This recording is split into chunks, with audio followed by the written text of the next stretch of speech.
Hello and welcome to Chapter 14. Chapter 14, we're going to start to take a look at understanding financial statements. And this can be a very important chapter, whether you're a small business owner or a manager for a large corporation. Every business person needs to understand how to analyze financial statements to make decisions. So this chapter will really focus on understanding some of the basic concepts in financial statement analysis rather than the creation of financial statements. So as that is the purpose of an accounting course, so we'll focus on understanding the financial statements once they've been completed. In this chapter, we'll take a look at what the role of financial statements are, some of the users of financial statements, and how they're used. And we'll take a look at two types of financial transactions that are recorded in financial statements and form part of the financial analysis of any business. We'll take a look at some of the concepts of liquidity, solvency, efficiency, and capacity as they relate to the financial assessment of any business. And then we'll start to take a detailed look at the three primary financial statements, which are the income statement, the balance sheet, and the cash flow statement. We'll really focus on the income statement and balance sheet for this course.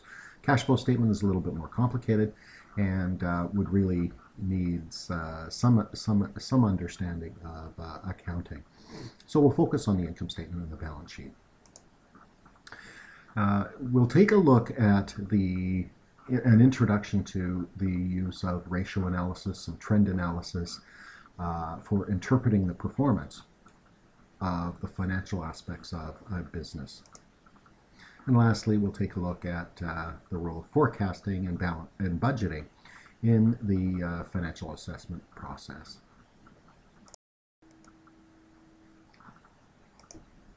So in financial statement analysis, we can begin to understand the effectiveness of the decisions that the managers of that business has made, as well as how effective the business is with respect to profitability, sales growth, as well as asset productivity, by analyzing financial statements. So obviously, management will use financial statements, but there are a large number of other users of financial statements. Your banker will use financial statements in analyzing your request for a bank loan. The tax department, Canada Revenue Agency, will look at financial statements in determining whether you've paid the appropriate amount of income taxes for your business. Investors will look at financial statements to determine whether it's a solid investment. Anybody that is looking at lending you money or investing in your company has a true interest in the financial statements of your business. So they are important to be able to, it's important to be able to understand what those numbers mean on the financial statements. So financial statements really keep managers up to date on the success of your sales activities, your marketing activities, as well as the ability to control its cost and make a profit. One of the things that we will understand in analyzing financial statements is the concept of operating margin. And the operating margin is the percentage or the proportion of the revenue that's left over after the organization has paid for all of those direct costs associated with producing any goods or services. So if you think back to our breaking a bin analysis, this is how much of the profit is left after paying all of those direct costs, all of those variable costs, all those costs directly related to the production of the goods and services. That's what we call the operating margin, as opposed to the profitability margin is the portion of the organization's revenue that's left after paying all operating expenses, both the direct costs as well as the indirect costs and taxes. And having a good concept on how effective we are in operating our business and making a profit can be determined in part by looking at the operating margin as well as the profitability margin. So keep in mind, interpreting the financial statements is what enables you as a manager of the business to understand the effectiveness of your decisions, analyze trends in the financial performance of your company, and really helps you to keep your fingers on the pulse of how well you are doing, and is definitely used in making future decisions for the organization. We're going to take a look at three fundamental financial statements. A set of financial statements typically will include the income statement. Second primary statement is the balance sheet, and the third is the cash flow statement. We're really going to focus on the income statement and balance sheet for this course. We'll talk a little bit about the cash flow statement, but our focus will be on the income statement and the balance sheet. A set of financial statements will also include notes to the financial statements.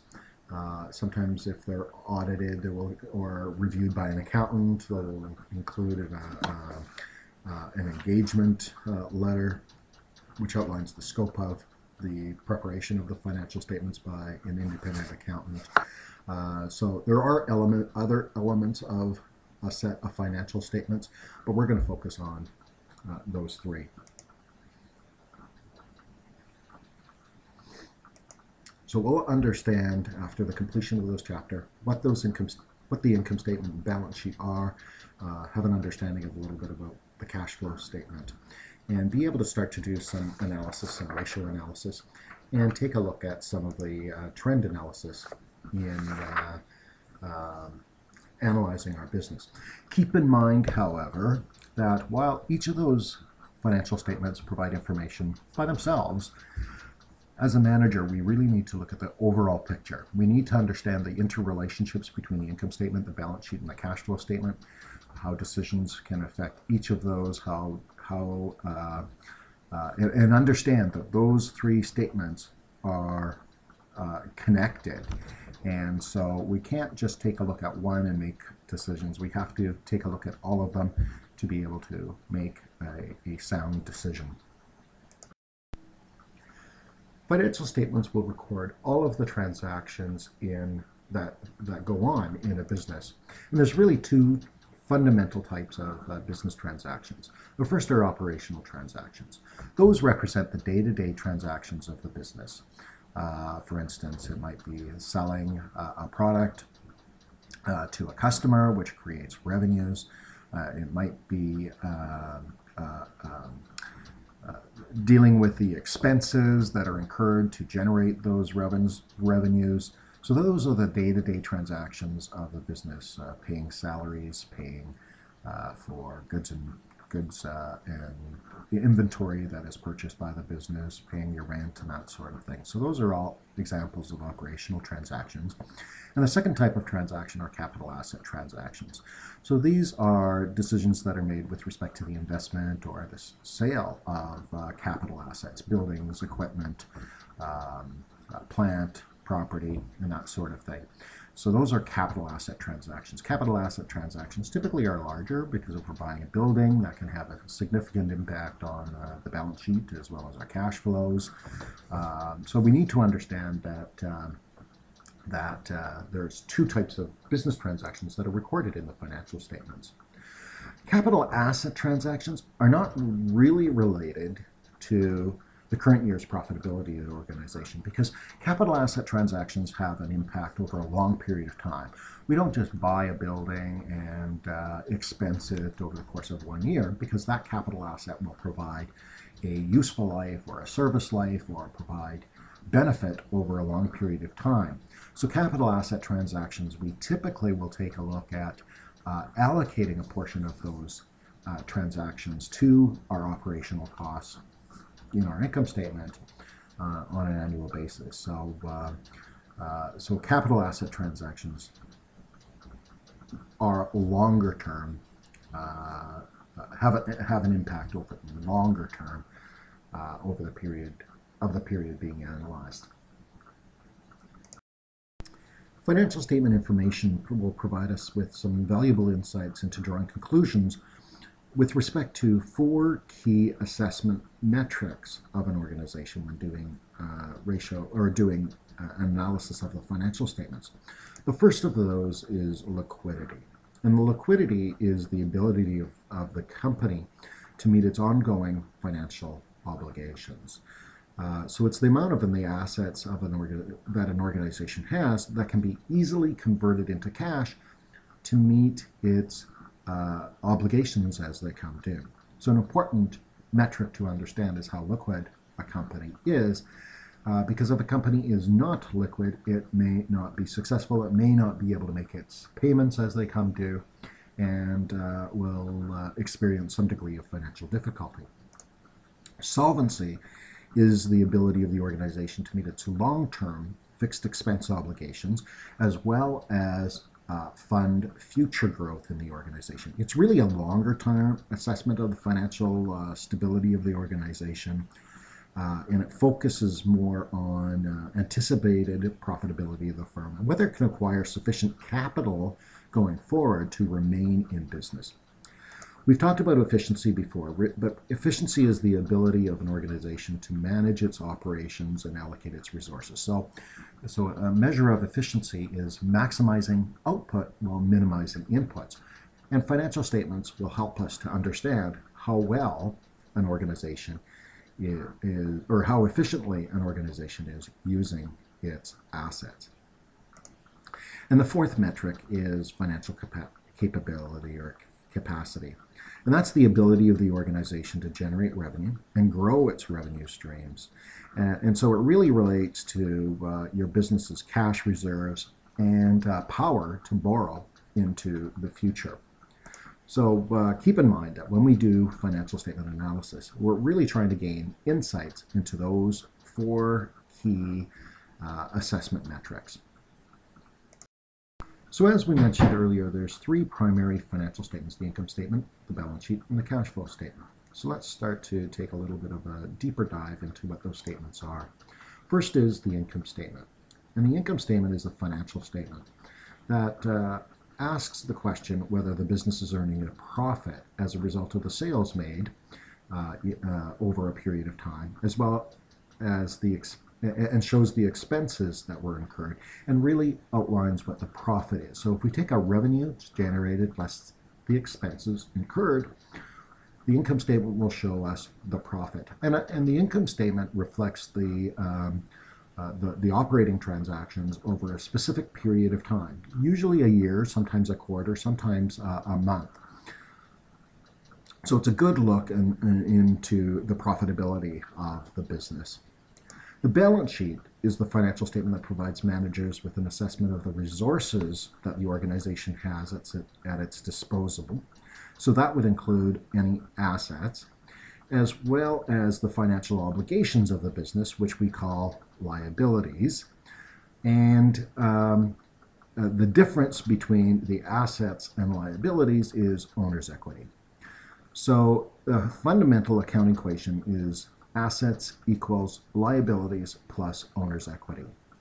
So assets are things of value that are used in the production of other goods and services. Liabilities are, you can think of them as debts or obligations that the business has. So we take the value of our assets less the value of the liabilities. The difference, or what's left over, is the residual interest or owner's equity, the investment of the owners in the business. So we'll take a little bit of a deeper look at the balance sheet. And the third is the cash flow statement.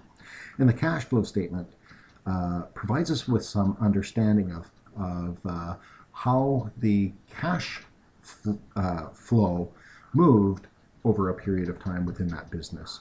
So it will show the cash flow impacts from our operating transactions that occurred during the course of the year, as well as our capital transactions, purchase of plant and equipment or sale of plant and equipment throughout the year, because those will have an impact on cash as well. So the cash flow statement overall, it really is an excellent source of information when we are trying to understand the liquidity position of a business.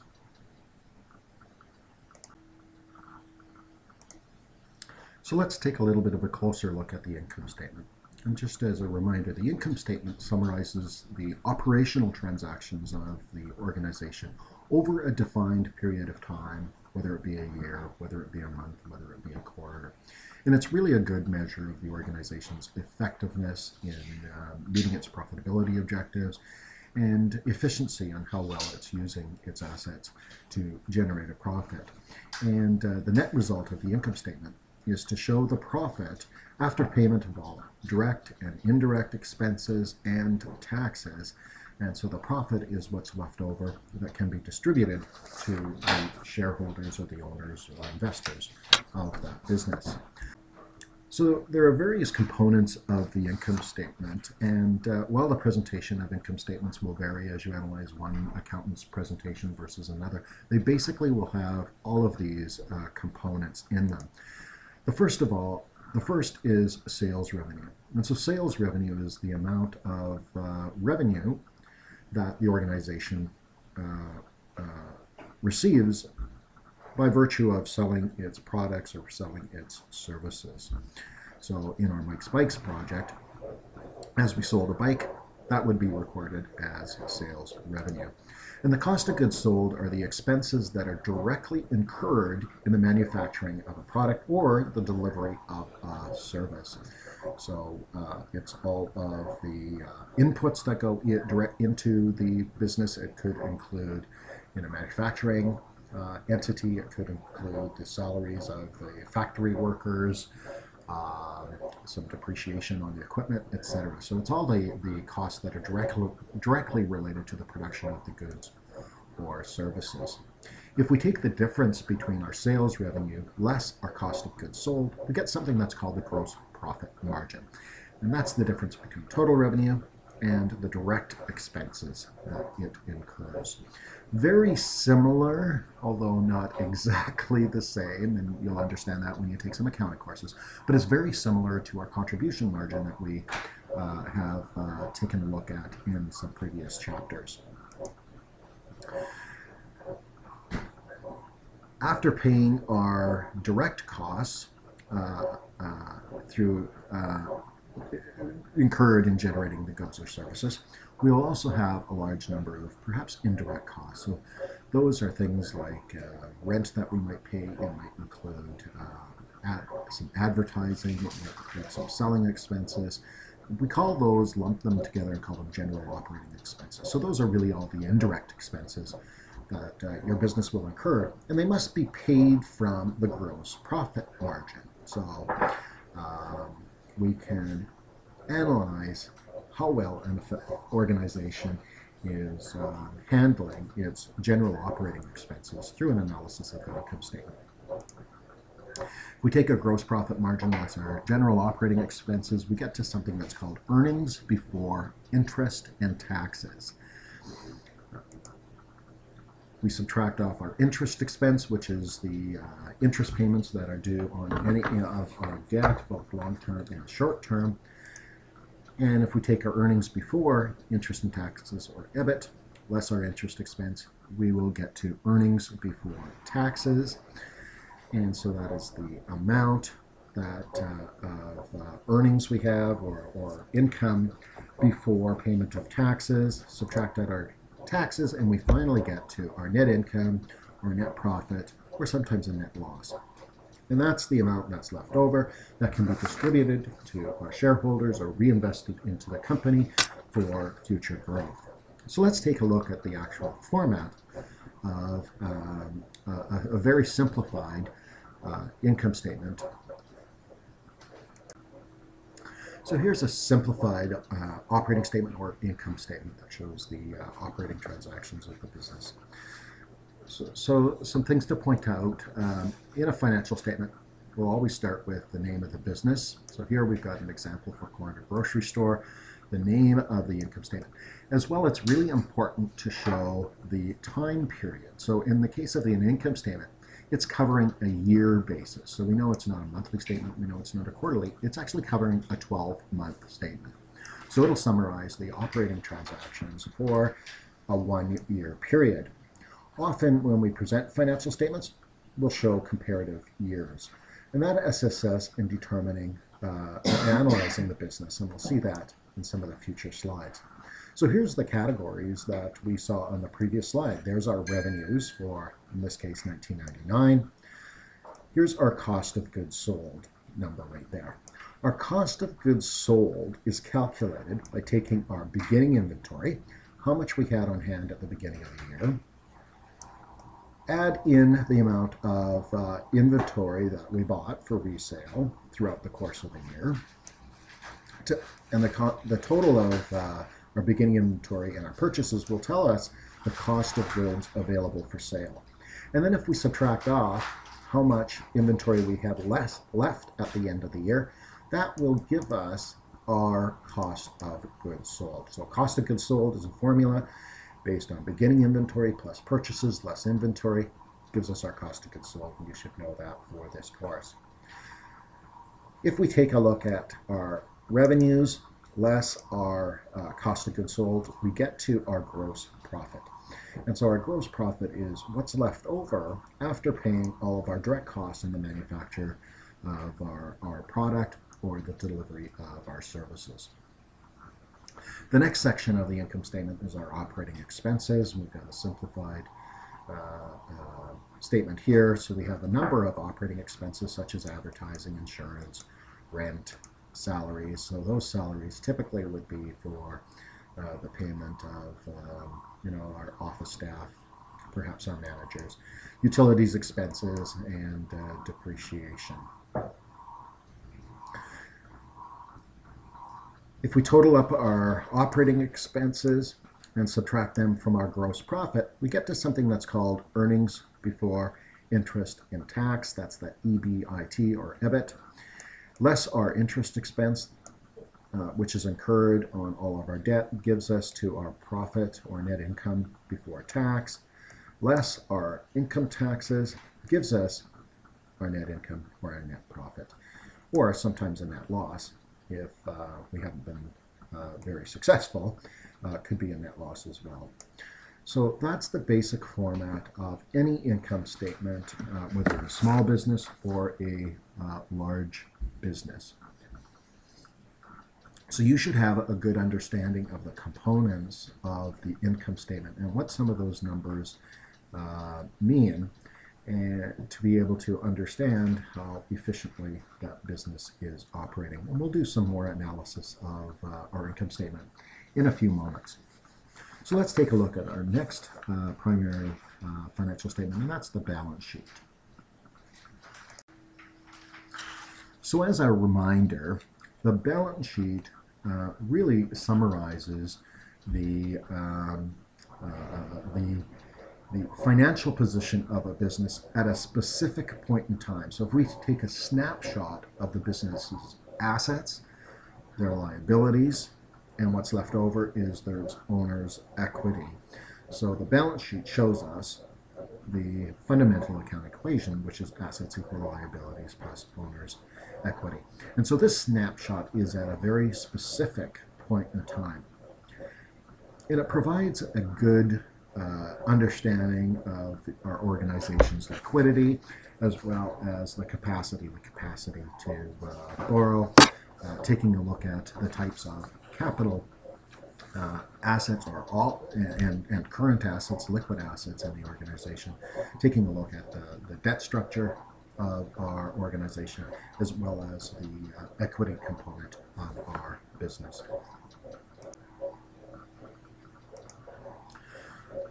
So the three primary components that will be presented on a balance sheet are assets, liabilities, and owner's equity, as we saw on the previous slide. So assets you can think of as things that the organization owns. For instance, you as an individual or as a student can go through a list of your assets. Perhaps your assets are some cash in the bank. It might be a car that you own. Perhaps you're lucky enough to own a home. Those are assets. So in a business context, the assets are any resources that the organization has at its disposal that it can use in the generation of sales and ultimately profit. So think of assets as things that the organization owns. Sometimes those assets are tangible. We can touch them, like cash in a bank account, or a building, or land and equipment. Sometimes assets are intangible assets, meaning we can't really touch them. So if we go back to our understanding of franchising, for example, we might be a franchise, we might be a McDonald's restaurant, we've paid a large sum of money for a franchise agreement. That is an asset of the organization, but it's not a tangible asset. It provides value to our business, but it's not something that can be touched. So assets will include both tangible assets as well as intangible assets. There's two primary categories. Actually, there's three, the third being those intangible assets. But the other two categories of assets are current assets and non-current assets. So the current assets are those assets that the organization can convert to cash or consume in the generation of revenues in a short period of time. Typically, that's a maximum 1 year period. So when we include things like cash, any marketable securities, any of the accounts receivable that the company has, as well as inventory, because the intention is to take those short-term assets, convert them into cash in a period typically of a year or less. The second category of assets is non-current assets. And so those are those long-term capital assets that provide a value or provide benefit or value to the organization over a long period of time. So that's the vehicles, that's the equipment that we use, that's the land and buildings that we own. So those are long-term assets. So our balance sheet will show not just total assets, but a division between current assets, non-current assets, and the third is intangible assets. The next component of the balance sheet is liabilities. And the liabilities are debts or financial obligations that the business has incurred as a result of its capital transaction activities. So think of it as things that the organization owes.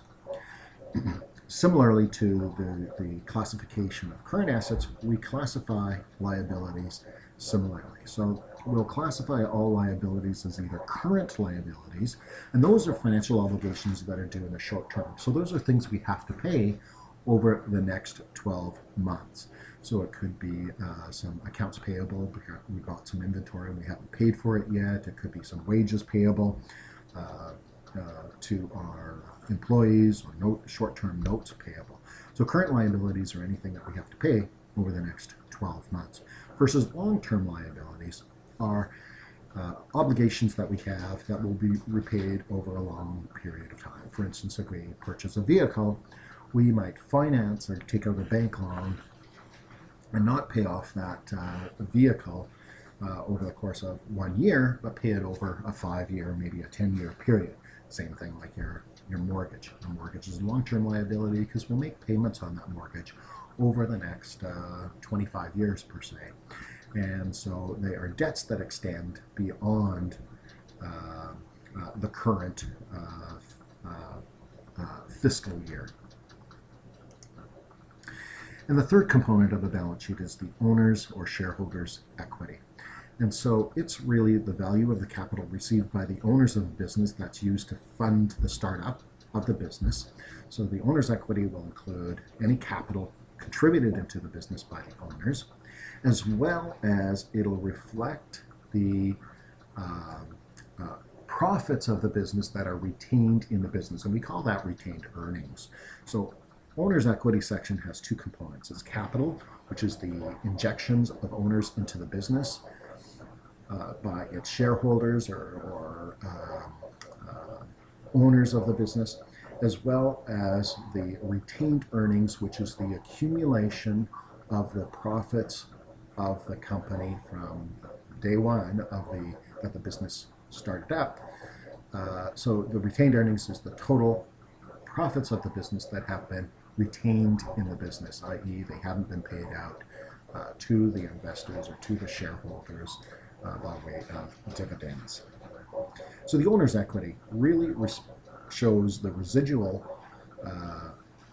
interest of the owners in the business. So if we've got the value of our assets declared on the balance sheet, less the value of the liabilities, which are really the claims on the assets by creditors of the business, will show us the residual interest, or the equity that's available to the owners of that particular business. So let's take a look at a typical balance sheet, and again, a very simplified balance sheet for our corner grocery. So here's our corner grocery store. This is a very simplified balance sheet. So again, we've got the name of the business, we've got the name of the financial statement in there, the balance sheet. And you'll notice something a little bit different from the income statement. Whereas our income statement said it covered the year ending December 31st, the balance sheet is a snapshot at a point in time. So this is the balances in each of these asset and liability and owner's equity accounts as at December 31st, 1999, as well as we've got a comparative year for 2000. So on our balance sheet, we've got our assets. And as we said, we'll classify those as current assets. So we had some cash, we had some accounts receivable, we had some prepaid expenses, as well as inventory. So that's the total of our current assets for 1999, as at December 31st. Here we've got our fixed assets or our non-current assets. So names are interchangeable there. So in this case, we've got equipment, we've got buildings, less accumulated depreciation gives us the net book value of our fixed assets. For now, we're not going to spend a lot of time on how that accumulated depreciation or comes into play, but think of it as capital assets provide value to an organization over a long period of time. So for example, we buy a car for $10,000. That car is going to last us, let's say, 5 years. So under a simple example, it would be unfair to allocate the full $10,000 cost of that car to our income statement on the year that we purchase it, because that asset is providing value and we'll use up the value in that asset over the next 5 years. So we will take the value of that car, $10,000, divide by the useful life of that car, which we said is $5,000. So every year we're going to make the accounting assumption that we're going to use up $2,000 of value of that asset each year, and it will be expensed through the income statement as depreciation expense, that amount of $2,000. And the total amounts that we have depreciated will accumulate in this accumulated depreciation account to show the net book value, or how much of the assets cost we have not allocated to future accounting periods. In our example, if I had intangible assets such as franchise fees, goodwill, perhaps patents, we would have a classification, a third classification, intangible assets. Here, in this example, we've got a simple balance sheet, so we don't have any intangible assets. But if we did, we should properly disclose those. And of course, we've got our total assets. Interesting to note that the amount of our total assets has to equal the amount of our total liabilities and owner's equity. So in this example, our total assets equals our total liabilities and owner's equity. So the next section of our balance sheet is the liabilities. And so liabilities, again, are broken down into current liabilities, which are paid over the next 12 months. Here we've got a line of credit with a bank, we've got some accounts payable to suppliers for the purchase of inventory, and we've got a small amount of salaries payable to our staff as at December 31st, 1999. So we can total up the current liabilities, and it shows the amount of obligations that we have to pay over the next 12 months as at December 31st, 1999.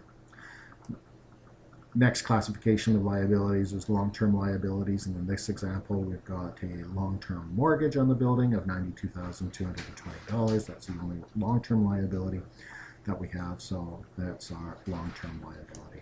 So the total of these two numbers would give us our total liabilities. And our third section is owner's equity. And as we said, owner's equity is comprised generally of two categories. One is capital or common shares. So this is the amount that investors have invested into the company. In this example, investors have injected or purchased common shares for the amount of $50,000. And we've got the retained earnings, which is the accumulated profits of the organization, less any dividends that have been paid. So it's the total profits that have been retained in the business, hence the name retained earnings. So our retained earnings was $60,480, $50,000 for capital or common shares. So our total equity is $110,480. So that represents the interest in the assets of the business by the owners. And again, if we take our total owner's equity plus the total of our liabilities, we will come to our total liabilities and owner's equity, which of course must match the total assets of the business. So that's the basic format of a simplified income statement, or balance sheet that you should have a good understanding of. And it's important to understand the composition of the income statement and the balance sheet so that you can start to do some analysis. The third primary financial statement is the cash flow statement. And the cash flow statement summarizes both the source of cash in an organization as well as the uses of cash in the organization over a period of time. Typically it's over a period of a year.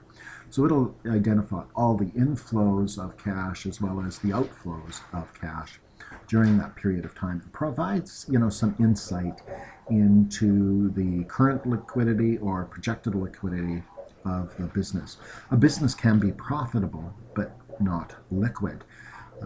So it might generate profits, but those profits are not necessarily synonymous with the amount of cash that is generated by the business. So it's really important to have a good understanding of the cash flow of a business, because ultimately it's what pays the debts in all of our liabilities. It's what pays a return in the form of dividends to shareholders. And so we really need to have a good, solid understanding of how cash flows within our business. And the cash flow statement will show us where cash came from, where it was used over the course of a year in the life of our business. So there are four primary components of the cash flow statement. So let's take a look at those. So the four primary components of the cash flow statement, or areas where cash was received or cash was used, is the first is cash from operational activities. So these are this is cash that was generated from the conduct of our operational transactions over the course of the year. So it could be cash we received from customers for selling our goods and services, less cash that was actually paid out to our suppliers for the purchase of goods and services, etc. So generally it's an adjustment to the net income, which is a proxy for cash, but it's adjusted for things like changes in accounts receivable level, changes in inventory levels, changes in prepaid expense levels, and changes in our current liabilities as well. So the cash flow statement will show cash that was generated by the business, both the sources and uses of cash from operating activities. The second component of the cash flow statement is cash generated from financing activities. Perhaps we took out a bank loan and that generated cash for our business. Perhaps we paid out a bank loan or paid back a bank loan or made some payments on our debts. Those would be cash outflows of the business. So cash from financing activities will show the cash coming into the business, such as taking out a bank loan, or the cash flowing out, or the use of cash in our business, such as paying back a bank loan. The third primary component of the cash flow statement is cash from investing activities. And these are cash flowing out, uses of cash from non-operating activities. So perhaps we purchase a building, in the year. So, or purchase or do some upgrades to our capital assets, our equipment, and that sort of thing. That might be a use of cash. So the cash from investing activities will show us the use, both the sources and uses of cash from our investing activities. And finally, the cash flow statement will show our net change in cash position. So the cash flow statement will take a look at the cash that we had on hand at the beginning of the year and the cash that we had on hand at the end of the year, and reconcile the difference between those two throughout the course of the year.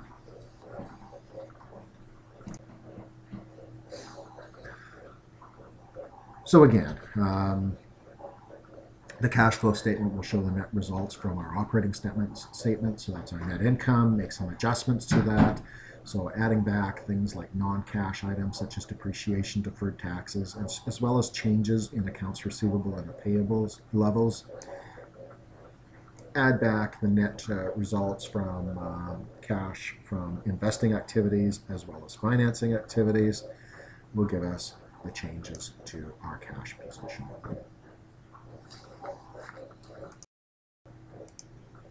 Okay, so now you have a good understanding of what you will see on the income statement, the balance sheet, and the cash flow statement, what types of information it might tell you. So now we're going to take a look at how to start to analyze and interpret the information that we see on our financial statements. And so when conducting an analysis of the financial health of a business, our focus is really going to be on four primary areas. The first is ratio analysis.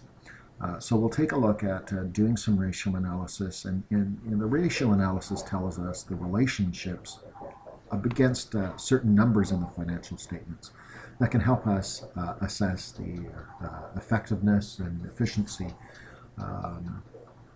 of the results of decisions by management. We'll take a look at leverage analysis, and that's an assessment of the impact that debt has on our organization. We'll take a look at trend or comparative analysis that helps us understand trends over a period of time. And we'll talk about the concept of absolute analysis, which is important to keep in mind when doing any type of financial statement analysis. So by looking at all four areas combined can help give us a sense of how well the business is being run, how stable it is, how liquid it is, whether it's going to be able to meet its payments as they come due, and determine the financial health of the business. So one important thing to keep in mind is you just can't take a look at one ratio and make some critical decisions about the financial health of the business. You need to take a look at all of the information combined, so in these four general areas. So let's talk a little bit about ratio analysis. So ratio analysis helps managers assess the financial health of the organization. Ratios themselves seek to define the relationship between various components of information that is found on the financial statements. And there's four primary areas of ratio analysis that we are going to take a look at. The first is profitability ratios. Second is solvency and liquidity ratios. Third are debt ratios. And the fourth is activity ratios. So we're going to do and understand some of the ratios in each of those four fundamental areas. So let's take a look at profitability ratios. And profitability ratios help us to assess the profitability of the organization, how well it's using its assets to generate a profit in the business. And we want our organizations to be as efficient as possible given the amount of resources that we have. And the more efficient we are in using our resources, the more profitable we should be. So there are four primary ratios that we will take a look at in our in assessing the profitability of our company. The first is called return on sales. So the return on sales, or sometimes called profit margin, is the net income, the net profit, so that's the net profit after tax, divided by our net sales. So it identifies the percentage of sales that actually represents a profit. So the return on sales or profit margin is the normally expressed as a percentage, and it's our net income after tax divided by our net sales. And we'll take a look at the example of doing some of these ratios for Corner Store on the next slide. Return on assets is a ratio that's calculated by taking the net income, again, net income after tax, divided by the total assets.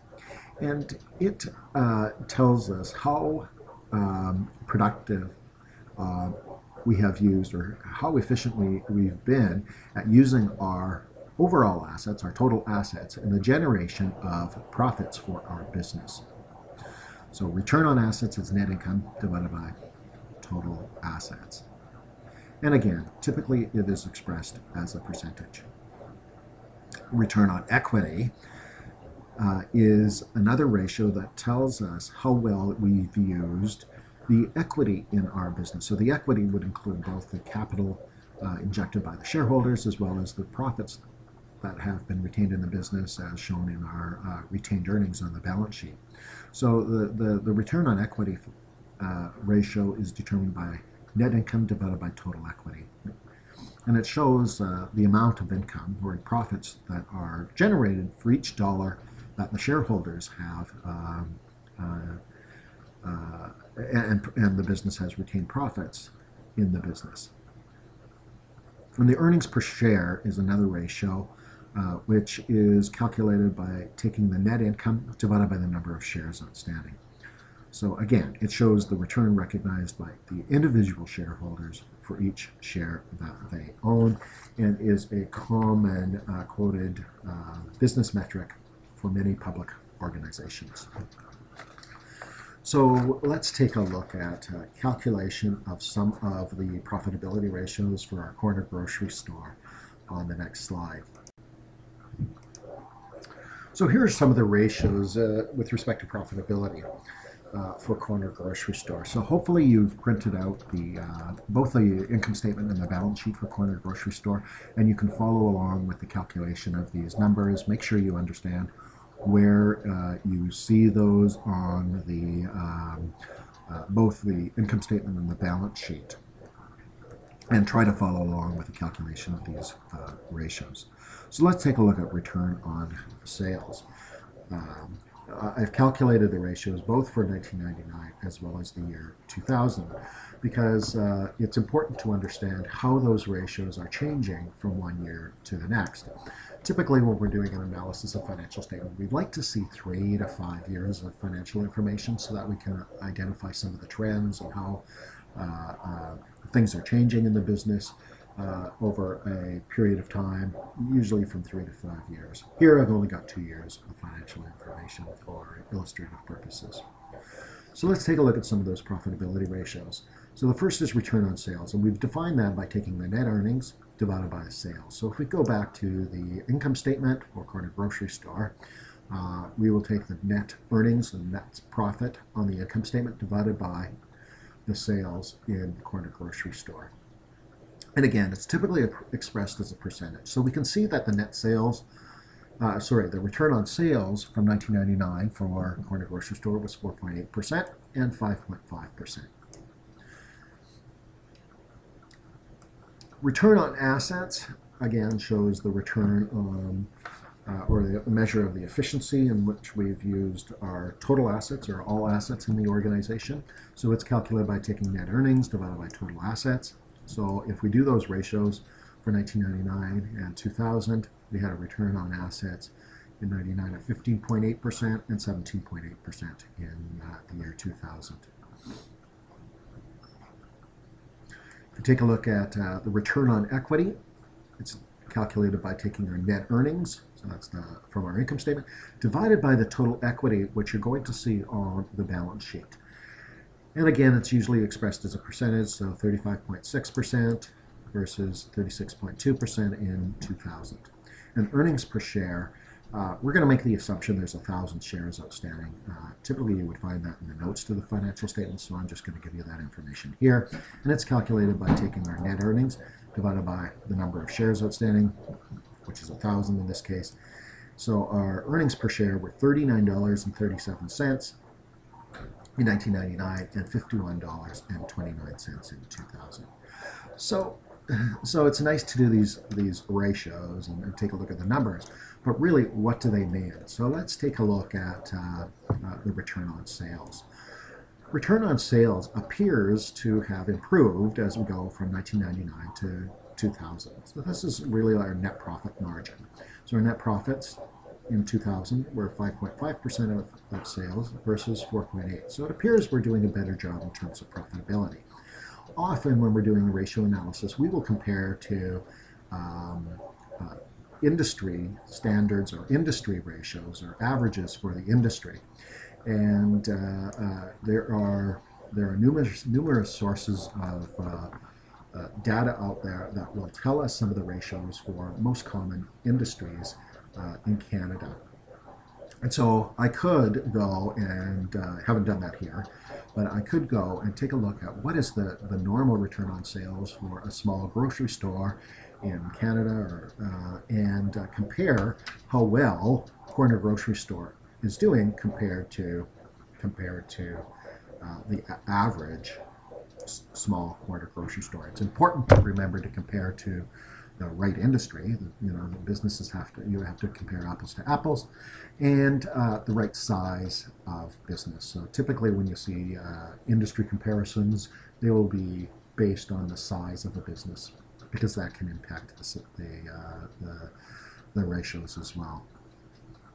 So assuming I've done that, in this case, the return on sales for a similar corner or grocery store is about 5% in the market in the year 2000. So we're pretty much in line with those industry averages. If we take a look at the return on assets, it's improved in 2000 from last year. Again, I can compare that to industry averages, but it looks like there's some improvement on how well we're efficiently using our assets. And take a look at the return on equity. Return on equity is the investor's return, or how well we've used the investment by the shareholders in our business to generate a return. So it's 35.6% to 36.2%. So it's actually improved year over year and represents a fairly decent return for our shareholders. Earnings per share, again, similarly, last year we generated $39.37 for each share in our business versus $51.29 this year. So again, it's improving and trending positively. So taking a look at the profitability, corner grocery store isn't doing too bad of a job in itself, generating a decent return, and looks like we're using our assets efficiently. All the ratios are improving, which are good signs. Another common way in doing some of the analysis, and we'll see this a little bit when we take a look at doing some horizontal analysis in a few slides, but that's calculating the growth in profits and sales growth. And as you know, anytime that we calculate a percentage change, we take the ending value less the beginning value and divide by the beginning value. So in this case, it would mean the fiscal year end 2000 profit less the fiscal year end 1999 profit divided by the 1999 profit. And if we did that, we would see that in the year 2000, we had profit growth of 30%. So our profitability has significantly improved in 2000 from 1999. So we've seen a really positive trend there. We can do the same thing with sales and take a look at how our sales have changed from 1999 to 2000. And in this case, if we did that and calculated that, we would see that our sales actually grew 13%, which is a fairly impressive growth in sales. So those are some key common growth rates or that are calculated when doing an analysis of financial statements. So make sure you've gone through and calculated those numbers for yourself. You've got the formulas, you've got the numbers. It's just a matter of getting used to practicing over and over, and you'll gain an understanding of how to calculate those ratios. But more importantly, it's being able to interpret those ratios after you have calculated them. So those are some profitability ratios for corner grocery store. Okay, the next set of ratios that I want you to understand are solvency and liquidity ratios. And these ratios help us to analyze the financial obligations that an organization has against our assets in order to determine whether we possess sufficient capital to meet the upcoming needs of our business. And they really help us understand any potential cash flow shortages or perhaps some excess cash positions that we may have versus being surprised by such events. So there's three primary solvency and liquidity ratios that I want you to understand. The first is called the current ratio. And the current ratio is a way to assess the liquidity of the business, or the ability to meet our current liability payments as they come due. So the current ratio is calculated by taking the total amount of our current assets divided by our current liabilities. And it really shows the relationship between current assets and liabilities. Typically, we definitely want to see a ratio better than 1-to-1, which would mean we have sufficient current liabilities to meet our sufficient current assets to meet our current liabilities as they come due. So 1-to-1 would probably be a minimum that we would like to see in a business. Again, that sometimes depends on the type of industry and the type of cash flow that is coming into our business. So it's just one measure of assessing liquidity. A second takes a look at the super liquidity of the business, or something that's called the quick, or sometimes called the asset test ratio. And the asset test ratio, or quick ratio, takes a look at the most liquid current assets, being cash, marketable security, and accounts receivable, because those are the things that can be converted to cash in a much shorter time period. So it typically excludes inventory values in there, because inventory takes a longer time to convert into cash, because we're going to sell it, and then we got to collect, get the accounts receivable and then collect on the receivable. So our quick ratio is determined by taking cash, marketable securities, and accounts receivable divided by our current liabilities. So it determines the ability to meet current liabilities strictly from the immediate cash position that the business have. And again, as that ratio becomes higher from one year to the next, would mean we are becoming more liquid. A third ratio is the solvency ratio. And the solvency ratio assesses our ability to meet its long-term financial obligations. And the solvency ratio is calculated by taking our net income, so that's our net income after tax, plus depreciation. Depreciation is a non-cash expense, so we want to add it back to kind of give a proxy for the amount of cash that's generated from our operating transactions over the course of the year, and divide that by our total liabilities. So generally, we would like to see that ratio be better than 0.2-to-1, although that will depend on the type of industry as well. But we can take a look at the solvency ratio and see whether it's improving or deteriorating over a period of time to determine the financial health of our business. So let's do some of these solvency and liquidity ratios for corner grocery store and see if we can come to some conclusions. So here's our ratios for corner grocery store for 1999 and 2000. I've also added in something that's called working capital. You may have heard the concept of working capital, and it's an absolute measure. It's similar to current ratio, but instead of taking current assets divided by current liabilities, it's current assets less current liabilities. So it's an absolute measure and gives us a dollar amount. So for working capital in 1999, if we took our current assets less our current liabilities, we got $46,000 and $58,000 in the year 2000. Sometimes important to understand the relationship, though, of current assets to liabilities. rather than the absolute number. So that's where the current ratio comes into play. And current ratio is calculated by current assets less current liabilities. And we see that in 1999 we had $2 of current assets for every dollar of current liability. So a reasonably healthy ratio. And similarly in 2000 we had $1.90, so $1.9 to pay of current assets to pay for current liabilities.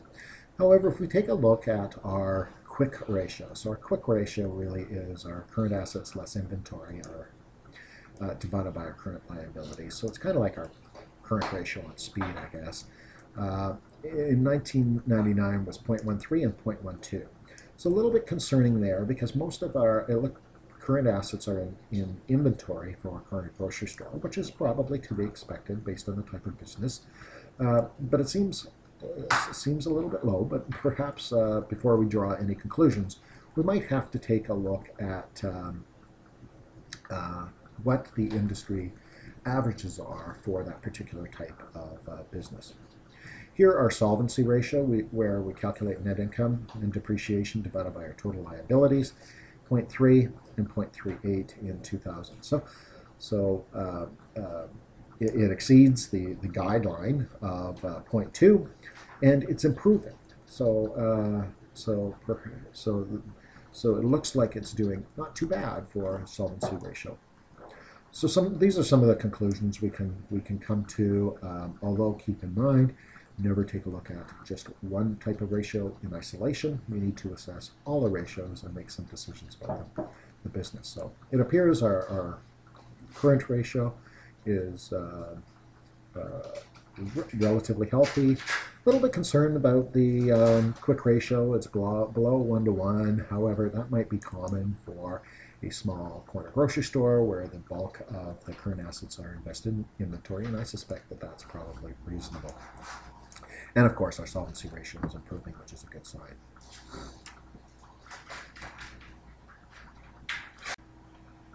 The third type of ratios are debt ratios. And debt ratios focus on the amount of debt that the business has taken on. The more debt in an organization, typically the higher the risk, because typically debt has fixed payments and will have a significant impact on the cash flow of our business. So the debt ratio helps us understand whether the business is able to meet its payment obligations going forward. So three common debt ratios are, first of all, the debt to asset ratios. And that's calculated by taking our total liabilities divided by our total assets. And it really shows us how much of the asset base has been financed by debt or by outsiders. So, and it is a measure of the amount of financial leverage that the organization has assumed. Typically, the more debt in relationship to equity, and the more debt, or the higher the debt to asset ratio, more risk in the business. The debt equity ratio is another common ratio which calculates the amount of money borrowed, which is our total liabilities, divided by the total equity. So it's a relationship between the interest of the creditors to the interest of the investors or shareholders in the business. As a general guideline, some businesses use the debt equity ratio should, we'd like to see, equal amounts of debt and equal amounts of equity, a 1-to-1 ratio. Sometimes that's not practical, but we want to see a reasonable relationship between the total amount of total debt to total equity in the business. Some industries, such as car dealers, will have a high debt equity ratio based on the nature of that industry, because they need to finance their inventory, and typically that's done through debt versus equity. But in general, we'd like to see a guideline of a 1-to-1 debt equity ratio. Another ratio is the times interest earned ratio, and we calculate that by taking the earnings before interest and taxes. So the earnings before interest and taxes, and you'll recall we saw that on our income statement, divided by the interest expense. And it's a measure of the ability to meet its interest payments on the debt that we've taken on in the current year. And a good, again, we should be looking at that over a period of time to see whether it's improving or deteriorating, to give us an indication of the ability of the business to make its interest expense payments going forward. So those are the three debt ratios that I expect you to understand and learn. So let's calculate those for a corner grocery store. So if we take a look at the debt ratios for corner grocery store, our debt to asset ratio, total liabilities divided by total expenses, 0.56 in 1999, 0.51 in 2000. So it appears to be improving because there's the relationship of debt to total assets is actually declining, which is an improving ratio from 1999 to 2000. So leverage has really improved with a reduction in the debt equity ratio. And it might mean that risk has declined as less of the business is being financed by debt. The second is the debt equity ratio, which is again a measure of financial leverage, and it's total liabilities divided by total equity. So keep in mind the total equity is a combination of capital plus retained earnings. So in 1999 it was 1.3, in 2000 is 1.0. So that ratio again is trending in a positive direction because our debt equity ratio is decreasing, and that suggests that we are in a more stable financial position going forward. The third is a times interest ratio, so that's earnings before interest and tax divided by your interest expense. So last year, for every dollar in interest expense, we generated $7 in profits before interest and taxes, and in 2000, $8.50 was generated to pay our interest expense. So a fairly healthy ratio. Again, keep in mind, we can't consider those ratios in isolation. We must look at the overall picture, and we should be comparing to perhaps an industry standard or an industry average as well. So don't jump to conclusions by looking at one ratio.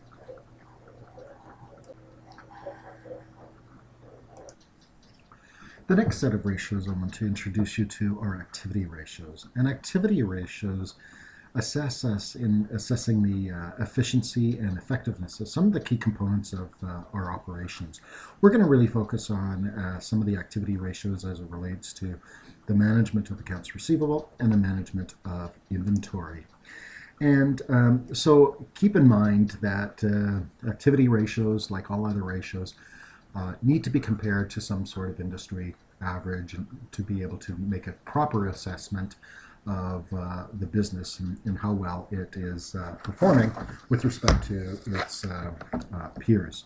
So some of the common activity ratios that I need you to understand for this course are, first of all, is the days receivables. And then the number of days receivables shows us the number of days it takes to convert our accounts receivable into cash. So this is a very important ratio for any business that is granting credit to its customers. Often a business will sell its products and services to its customers in exchange for being paid at some future date. So they will often grant credit terms of perhaps 30 days, perhaps 60 days. And we can measure the effectiveness of the business in converting those accounts receivables to cash if we can compare the number of days it actually takes to convert those receivables into cash through the days receivables ratio, or sometimes called the average collection period, to A, the industry average, and B, what credit terms the business is granting to its customers.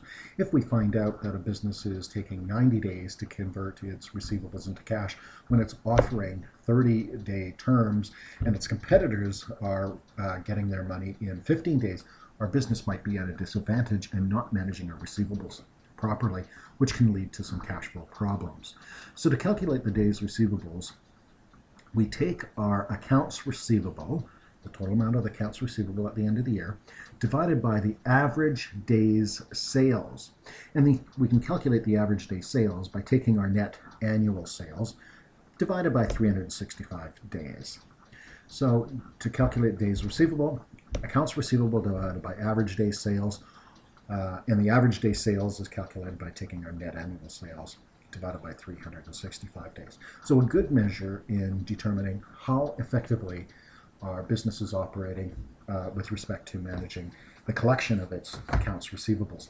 The longer the days receivables is, that means we are out of cash for that number of days because we have not collected the cash from the receivable. So it may impact our cash flow, may impact our liquidity and the ability to meet our payments as they come due. The second key ratio, activity ratio, is something that's called inventory turnover. And inventory turnover shows how frequently the business is turning over its inventory, how many times it's cycling through the inventory every year.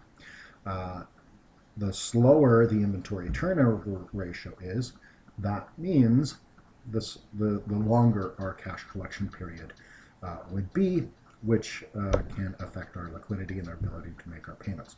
To calculate the inventory turnover ratio, we take the cost of goods sold for a year, divide it by the average inventory. So the average inventory is calculated by taking the inventory at the beginning of the year, or the inventory on our balance sheet from the end of the previous fiscal year, plus the inventory at the end of the current fiscal year divided by 2. Just a proxy for the average level of inventory that was held throughout the year. So inventory turnover calculates a number of times that we cycle through our inventory over the course of the year, and it's cost of goods sold divided by average inventory. If our inventory turnover ratio is lower than our competitors and is deteriorating, perhaps we've got some inventory that is not marketable, perhaps we've got a high level of obsolescence, or perhaps deterioration of value of the inventory, theft, and that sort of thing, which we may need to investigate further to find out why our inventory turnover is worse than our peers, or is declining over a period of time, or perhaps it's improving. So it's important to understand the reasons why it might be improving. Another ratio with respect to inventory is something that's called the days inventory.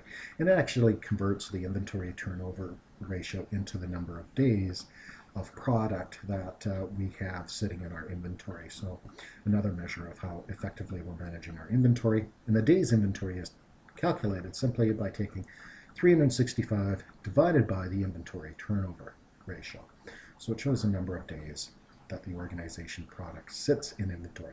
The greater that number, the slower our inventory is moving, which can affect our cash flow. So let's take a look at some of those activity ratios for our corner grocery store. Okay, so let's take a look at some of the activity ratios for corner grocery store for 1999 and 2000. First ratio we're going to take a look at is the days receivables. So the days receivables, as you'll recall, is calculated by taking the total amount of accounts receivable divided by the average daily sales. And we calculate that from the income statement by taking sales divided by 365. So if we calculate that ratio for 1999 and 2000 for corner grocery store, we'll see that the ratio is 0.8. So what does that mean? It means on average, corner grocery store is taking 0.8 days, or less than 1 day, to collect on its accounts receivables. Seems a little bit strange for a normal business, but might be reasonable for corner grocery store. Corner grocery store sells most of its product for cash, so it doesn't carry a large amount of receivables. So that number really doesn't provide us with a lot of information. They don't have a lot of receivables, so difficult to assess their ability to collect on them for a corner grocery store. However, if we had another business, which was a manufacturer per se, that sold most of its merchandise on credit to its customers and offered, let's say, customers 30 days to pay them back, and we calculated a days receivables ratio, or average collection period ratio, as it's sometimes called, we might see that it's taking them, 60 days to convert their receivables into cash. So if it's taking them 60 or days or longer to convert their receivables into cash, and they're offering their customers 30 days to pay, customers are taking 30 days longer than what's agreed upon. So it might indicate that they've got some problems with their accounts receivable collection practices. Perhaps they're granting credit sloppily, so that might result in bad debts, and they may never collect on some of those accounts receivables. Or perhaps there's a government contract in there, and that particular contract they've negotiated for 90-day payment terms to the government of Canada. And so we really need to delve in why that ratio might not be as expected. And again, we would always want to compare that with the competitors to determine whether they are granting appropriate credit terms and managing their receivables properly in comparison with their peers. The second ratio has a little bit more meaning to a grocery store because most of their current assets will be, of course, in inventory. So the first ratio is the days inventory. And you'll recall we calculate the days inventory by taking the inventory number, which is from the balance sheet, divided by the cost of goods sold divided by 365. So this number is, of course, from the income statement. So you can calculate the ratios for 1999 and 2000 for corner grocery store. And what do we see if we calculate those ratios? In 1999, it took us 48.5 days to convert our receivables into cash or cycle through those receivables. So we held 48.5 days of inventory on hand, and in 2000 it's 57 days. So it's taking us longer to cycle through that inventory. We're holding 57 days worth of inventory. And you'll recall from some of our marketing exercises that inventory can go bad, it can be obsolete, it can be perishable, and that might be affecting our ratio. And the larger this ratio is, means we're holding on to inventory for a longer period of time. You'll recall that inventory has to be stored. We got to insure it. We got to have, there are holding costs associated with holding larger amounts of inventory. Can mean that we have larger financing costs because we're not cycling through that inventory fast enough and converting it into cash. So our interest expense is higher. So a really important ratio for many businesses that maintain large levels of inventory to determine whether it's reasonable. For corner grocery store, to have inventory on hand for 57 days might seem a little bit high. We would expect a grocery store to be cycling through their inventory a lot faster, particularly if a lot of that inventory is perishable goods. If it was perishable goods, we would expect that ratio, to be significantly higher than 57 days.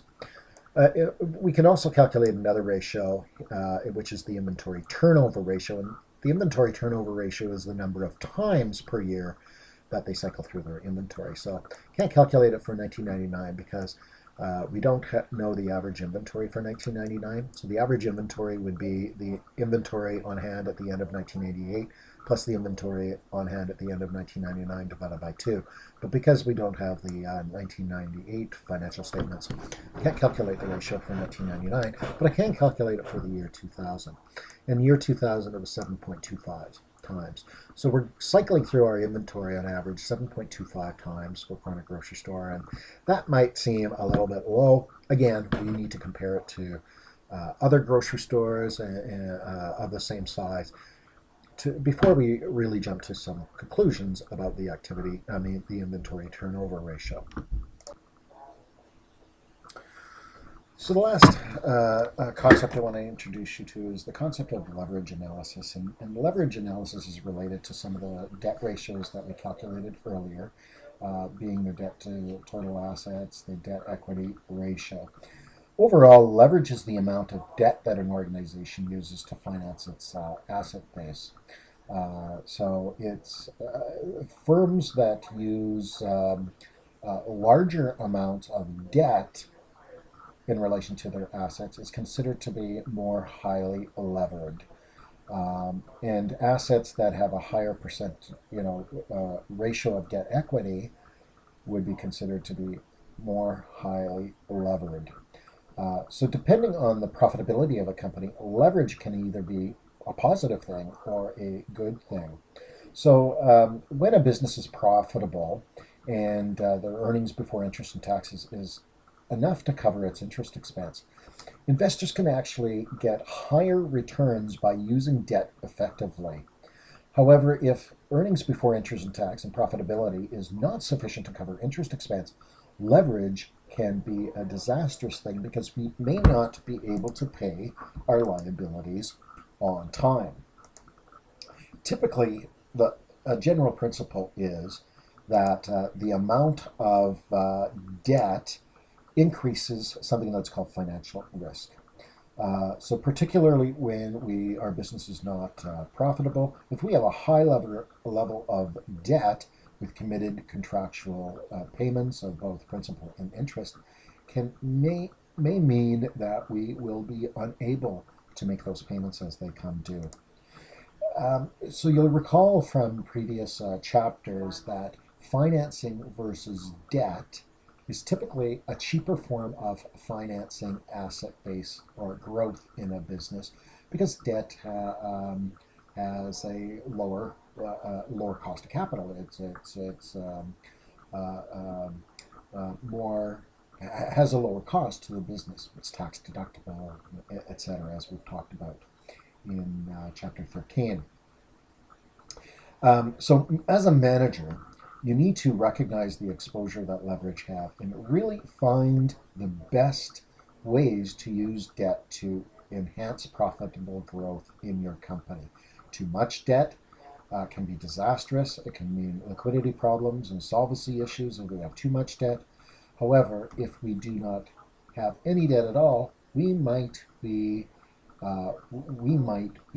not as profitable as we might otherwise be, and not generating the return that our shareholders would expect to earn.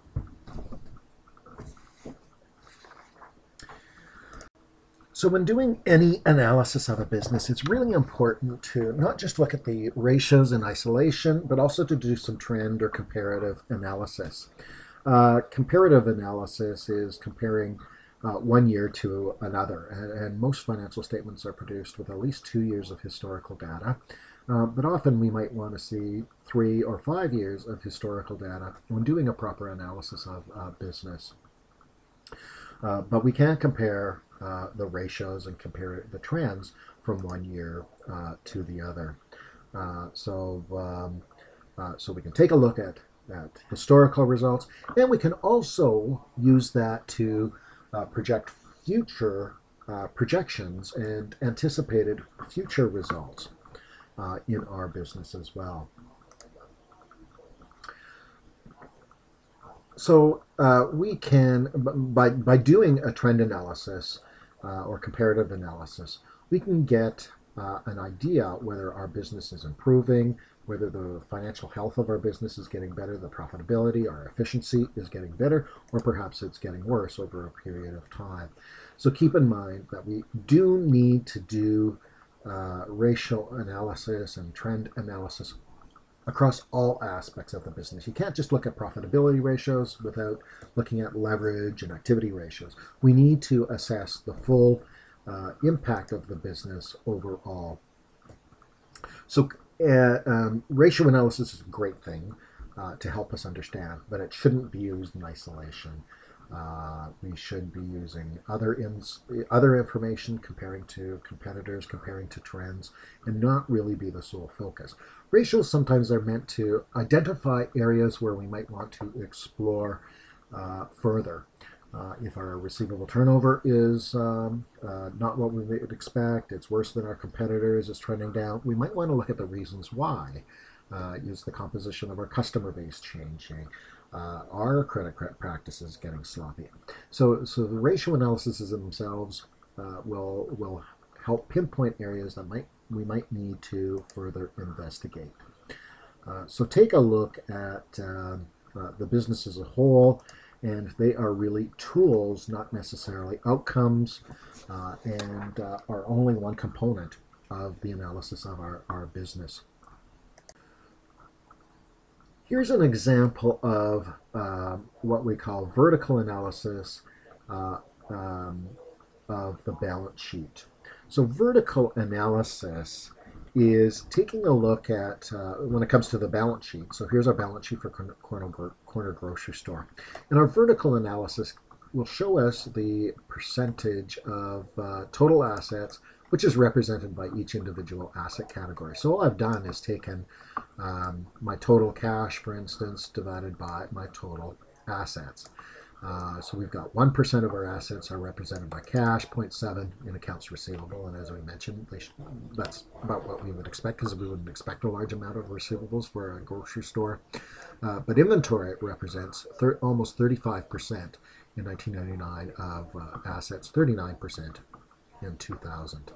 And we can take a look at some of the trends over a period of time. So these are the ratios for 1999. These are the ratios for 2000, and start to make some conclusions and trend analysis in our business. If we take a look at our liabilities, we can do the same thing by taking a look at the percentage of each of our liabilities is with respect to total liabilities and owner's equity, and compare each of our earning or equity components of equity in relationship to our total assets or our total liabilities and owner's equity as well. However, so we can do this vertical analysis on the balance sheet. Oftentimes, the vertical analysis will be done on the income statement as well, which can help determine the profitability of a company and do some further analysis. So let's take a look at vertical analysis of the income statement, which sometimes is more relevant. So here's vertical analysis of the income statement. So all I've done, again, is expressed all of my expenses in terms of sales. So sales is 100%. So for instance, if I took my cost of goods sold of $654,200 divided by my revenues of $823,400, I would get 79.5%. So all I've done is expressed each of my expenses in terms of the total revenues. And I've also done that for the year 2000 as well. So this information tells us some good information with respect to the profitability and operating efficiency of corner grocery store. So for instance, our cost of goods sold in 1999 was 79.5% of sales versus 77.8% of sales, and our gross profit margin was 20.5%, and now it's 22.2%. So the profit margin is actually improving. So it looks like we're doing a bit better job of managing our primary costs of inventory in operating corner grocery store. So that's a good thing. Of course, we would need to compare that number to our peers and see whether we're on track with what our competitors are doing. We can do the same thing with each of our operating expenses. So I've just taken the total operating expense and divided by the total revenues as well, express those as percentage. So we can see that our total operating expenses in 1999 was 13% of sales, 13.9% of sales in 2000. So we might want to explore a little bit why that happened.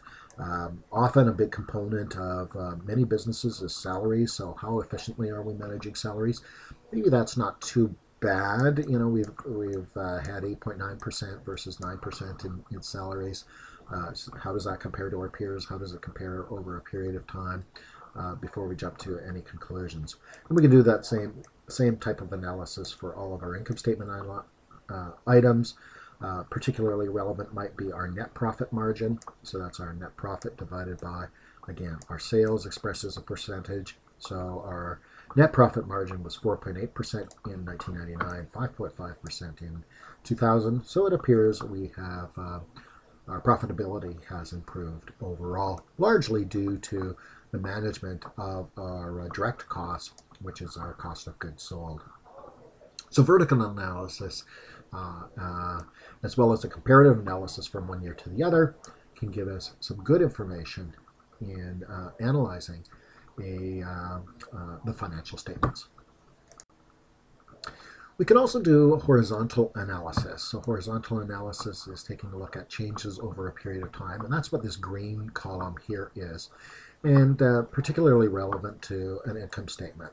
So all I've done is taking a look at the percentage change. So this is the percentage, this column in green represents the percentage change of some key components from 1999 to 2000.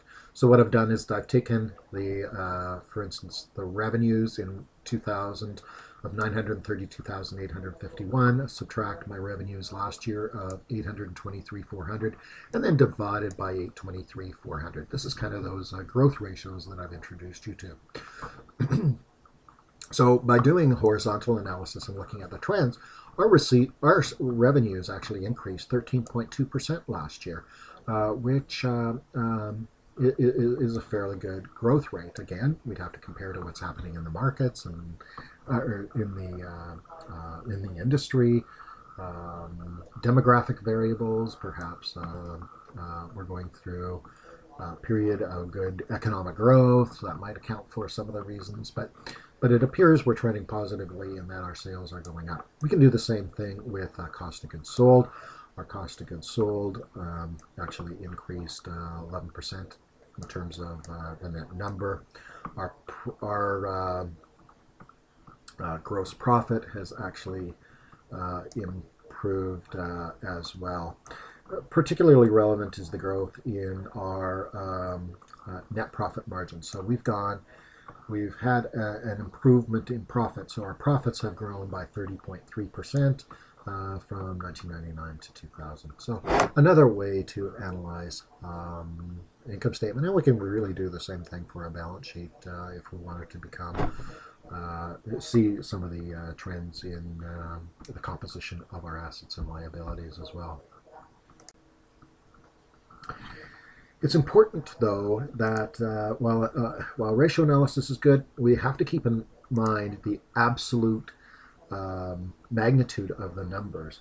You know, if we were to take a look at, for example, in our analysis of Corner Grocery Store, we took a look at the accounts receivable turnover, and it was, or average collection period rather, was 0.8 days, which seems really good. However, we have to keep in turn the absolute analysis. The receivables are relatively small for Corner Grocery Store, so that number really doesn't provide a lot of meaning to our analysis. In the interpretation of how well Corner Grocery Store is being run.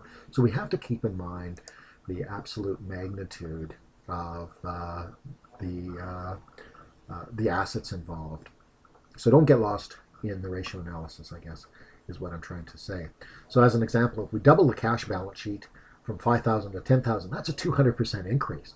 Sounds awesome, you know, if you were to say you increased your cash by 200%. But really, we have to consider the absolute number, and that's only $10,000. So it might not mean a lot to the analysis of the business. So keep in mind the absolute numbers when doing your analysis of the business, and not get too lost in the ratios.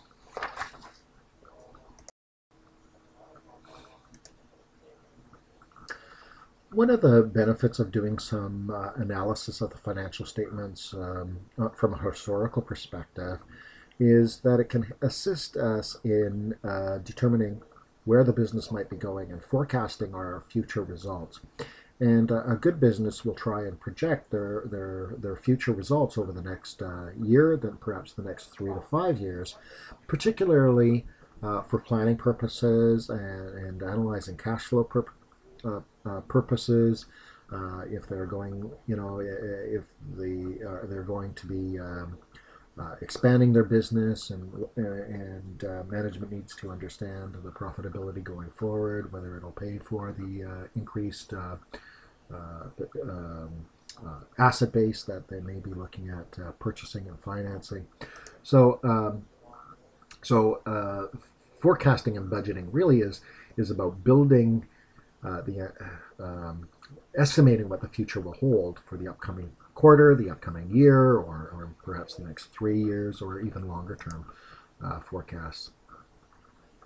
And ratio analysis can be done not only on historical financial statements, but future financial statements as well. So it's really important for businesses to do some sort of forecasting and budgeting. It helps you to think about what changes are going to happen in the market, just like you've been experiencing in Mike's Bikes. Every year it tells you what's going on in the economic, perhaps the political markets and that sort of thing. And it also sets, the purpose of budgeting is it sets some operational performance targets for many of our departments and divisions. And budgeting and forecasting requires managers to make decisions about resource allocation based on anticipated outcomes, and will allow us to compare actual outcomes or actual performance to the performance that we projected. So as you work through your business, as you operate your business, you will be doing some forecasting and budgeting, and the analysis of financial statements will help set the tone for that and help us in preparation of those forecasts and budgets. But it's really important that we use those forecasts and compare to actually how well we performed to be able to make corrective actions or understand why we are either on plan or off plan. So one of the most difficult aspects of forecasting or doing projection is determining the future revenue streams. And I've noticed that many of you have had some difficulties with projecting future demand for your bikes in the Mike's Bikes project. And it's really important to spend the time to develop some accurate forecasts of sales going forward, because many of our other decisions are going to be based on those sales forecasts. You know, whether we want to expand, whether we want to build a new bike in your Mike's Bikes project, whether you want to invest in quality or improving some of the efficiencies. It's really going to be based on the accuracy of those sales forecasts.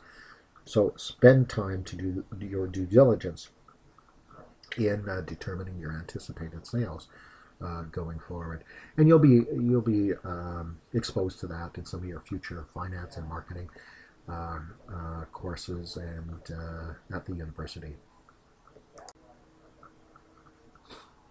So this is just kind of the process that many businesses will go through in preparing those, preparing and using those forecasted results for decision-making purposes. Of course, it all starts with some sort of market analysis, developing sales forecasts, and from the sales forecasts, then we can project what some of our costs were going to be and determine our profitability. Then we can prepare some projected or pro forma financial statements, income statements, balance sheets, and cash flow statements going forward. Once we've done that, we can prepare budgets and to determine where we should be spending our money, our capital budgets, our operating budgets, do some operational planning. And one of the key components in any forecasting or budgeting process is a comparison of the budgeted results or forecasted results against the actual results, and making sure that we use that information to correct our performance as we go through the operating cycle of our business. So again, more to come in some of your future finance courses at the university.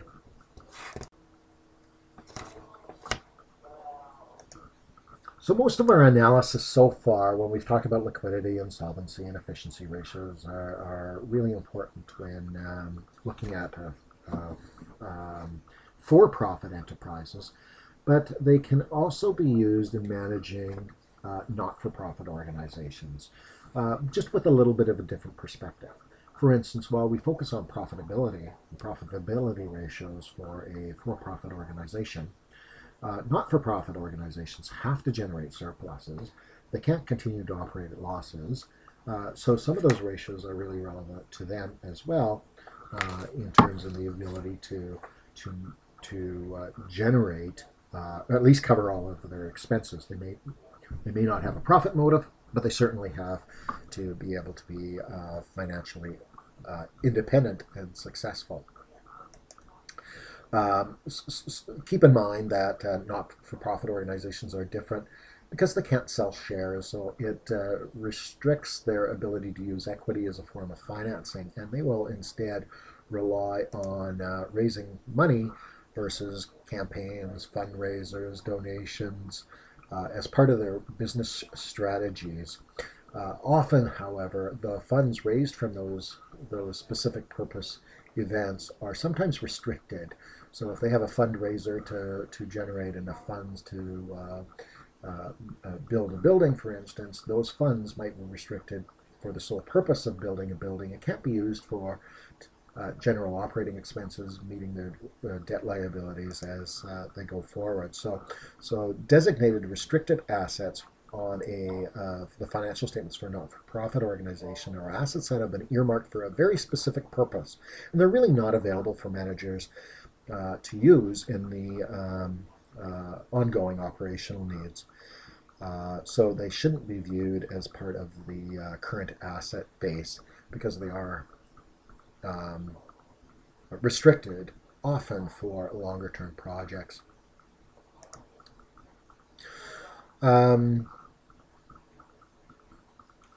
So I want you to walk away understanding that you can use many of these ratios and the type of analysis for not-for-profit organizations, just like we do for profit organizations, but there is a different mandate. They have a little bit of a different meaning. They may not be interpreted in exactly the same way, but it's important to understand the cash flow in a not-for-profit organization, just as it is for a for-profit organization, and perhaps sometimes even more importantly so, because to survive, a not-for-profit organization needs to generate sufficient cash flow to be able to make its payments as they come due and have some funds for future growth, future programming, etc.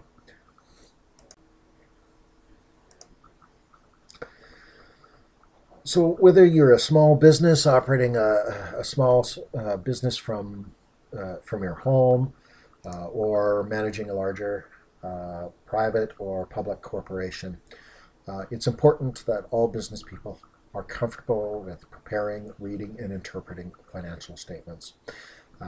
This is one of the primary tools that you'll use in making business decisions in future courses as well as in real life.